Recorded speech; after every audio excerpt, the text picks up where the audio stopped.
This is the reading for day 140 of the year 2022, May 20, 2022. I'm reading from the New Living Translation of the Chronological One-Year Reading Bible. Today's scripture is from the book of Psalm, 1 Chronicles, 2 Chronicles, and 1 Kings. Psalm chapter 83, starting at verse 1, heading, A Song, a Psalm of Asaph.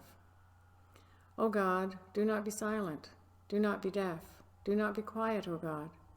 Don't you hear the uproar of your enemies? Don't you see that your arrogant enemies are rising up? They devise crafty schemes against your people. They conspire against your precious ones. Come, they say, let us wipe out Israel as a nation. We will destroy the very memory of its existence. Yes, this was their unanimous decision. They signed a treaty as allies against you. These Edomites and Ishmaelites, Moabites and Hagrites, Gabalites, Ammonites, and Amalekites, and people from Philistia and Tyre. Assyria has joined them too, and is allied with the descendants of Lot. Interlude. Do to them as you did to the Midianites, and as you did to Sisera and Jabin at the Kishon River. They were destroyed at Endor, and their decaying corpses fertilized the soil. Let their mighty nobles die, as Oreb and Zeb did. Let all their princes die, as Zebah and Zalmunna. For they said, let us seize for our own use these pasture lands of God. O my God, scatter them like tumbleweed, like chaff before the wind. As a fire burns a forest, and as a flame sets mountains ablaze, chase them with your fierce storm, terrifying them with your tempest. Utterly disgrace them until they submit to your name, O Lord. Let them be ashamed and terrified forever. Let them die in disgrace. Then they will learn that you alone are called the Lord, that you alone are the Most High, supreme over all the earth. 1 Chronicles chapter 29, verses 23 to 25. So Solomon took the throne of the Lord in place of his father David, and he succeeded in everything, and all Israel obeyed him. All the officials, the warriors, and the sons of King David pledged their loyalty to King Solomon. And the Lord exalted Solomon in the sight of all Israel, and he gave Solomon greater royal splendor than any king in Israel before him. 2 Chronicles chapter 1, verse 1, heading, Solomon asks for wisdom. Solomon, son of David, took control of his kingdom, for the Lord his God was with him and made him very powerful. 1 Kings chapter 2, starting at verse 13, heading, Solomon establishes his rule. One day, Adonijah, whose mother was Haggith, came to see Bathsheba, Solomon's mother. Have you come with peaceful intentions? She asked him. Yes, he said, I come in peace. In fact, I have a favor to ask of you. What is it? She asked. He replied, as you know, the kingdom was rightfully mine. All Israel wanted me to be the next king, but the tables were turned, and the kingdom went to my brother instead. For that is the way the Lord wanted it. So now, I have just one favor to ask of you. Please don't turn me down. What is it? She asked. He replied, speak to King Solomon on my behalf, for I know he will do anything you request. Ask him to let me marry Abishag, the girl from Shunem. All right, Bathsheba replied, I will speak to the king for you. So Bathsheba went to King Solomon to speak on Adonijah's behalf. The king rose from his throne to meet her, and he bowed down before her. Then he sat down on his throne again. The king ordered that a throne be brought for his mother, and she sat at his right hand. I have one small request to make of you, she said. I hope you won't turn me down. What is it, my mother? He asked. You know I won't refuse you. Then let your brother Adonijah marry Abishag, the girl from Shunem, she replied. How can you possibly ask me to give Abishag to Adonijah? King Solomon demanded. You might as well ask me to give him the kingdom. You know that he is my older brother, and that he has Abiathar the priest, and Joab son of Zeruiah, on his side. Then King Solomon made a vow before the Lord. May God strike me and even kill me if Adonijah has not sealed his fate with this request. The Lord has confirmed me and placed me on the throne of my father David. He has established my dynasty as he promised. So as surely as the Lord lives, Adonijah will die this very day. So King Solomon ordered Benaiah, son of Jehoiada, to execute him, and Adonijah was put to death. Then the king said to Abiathar the priest, "Go back to your home in Anathoth. You deserve to die, but I will not kill you now, because you carried the ark of the sovereign Lord for David my father, and you shared all his hardships." So Solomon deposed Abiathar from his position as priest of the Lord, thereby fulfilling the prophecy the Lord had given at Shiloh concerning the descendants of Eli. Joab had not joined Absalom's rebellion earlier, but he had joined Adonijah's rebellion. So when Joab heard about Adonijah's death, he ran to the sacred tent of the Lord and grabbed onto the horns of the altar. When this was reported to King Solomon, he sent Benaiah, son of Jehoiada, to execute him. Benaiah went to the sacred tent of the Lord and said to Joab, "The king orders you to come out." But Joab answered, "No, I will die here." So Benaiah returned to the king and told him what Joab had said. "Do as he said," the king replied. "Kill him there beside the altar and bury him.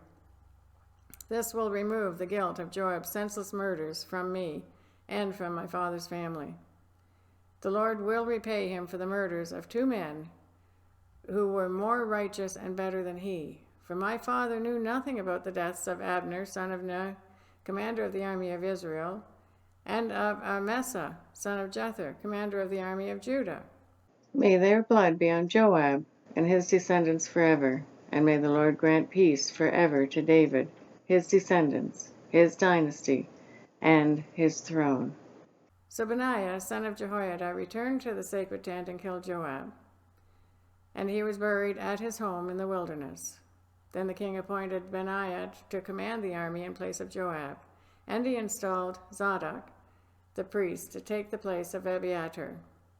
The king then sent for Shimei and told him, "Build a house here in Jerusalem and live there. But don't step outside the city to go anywhere else. On the day you so much as cross the Kidron Valley, you will surely die, and your blood will be on your own head." Shimei replied, "Your sentence is fair. I will do whatever my lord the king commands." So Shimei lived in Jerusalem for a long time. But 3 years later, 2 of Shimei's slaves ran away to King Achish, son of Maacah of Gath. When Shimei learned where they were, he saddled his donkey and went to Gath to search for them. When he found them, he brought them back to Jerusalem. Solomon heard that Shimei had left Jerusalem and gone to Gath and returned. So the king sent for Shimei and demanded, "Didn't I make you swear by the Lord and warn you not to go anywhere else or you would surely die? And you replied, 'The sentence is fair, I will do as you say.' Then why haven't you kept your oath to the Lord and obeyed my command?" The king also said to Shimei, "You certainly remember all the wicked things you did to my father David. May the Lord now bring that evil on your own head. But may I, King Solomon, receive the Lord's blessings, and may one of David's descendants always sit on his throne in the presence of the Lord."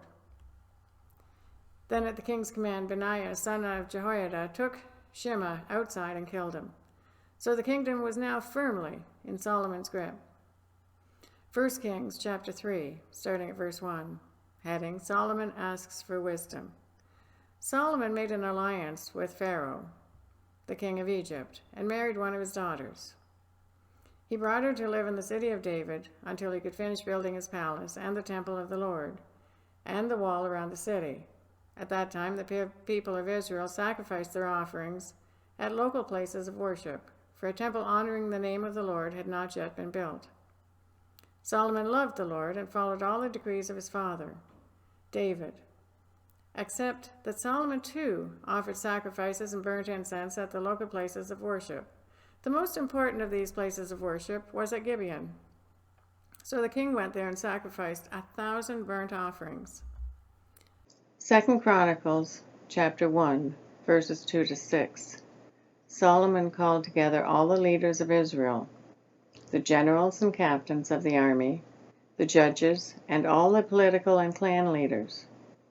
Then he led the entire assembly to the place of worship in Gibeon, for God's tabernacle was located there. This was the tabernacle that Moses, the Lord's servant, had made in the wilderness. David had already moved the ark of God from Kiriath-Jearim to the tent he had prepared for it in Jerusalem. But the bronze altar, made by Bezalel, son of Uri, and grandson of Hur, was there at Gibeon, in front of the tabernacle of the Lord. So Solomon and the people gathered in front of it to consult the Lord.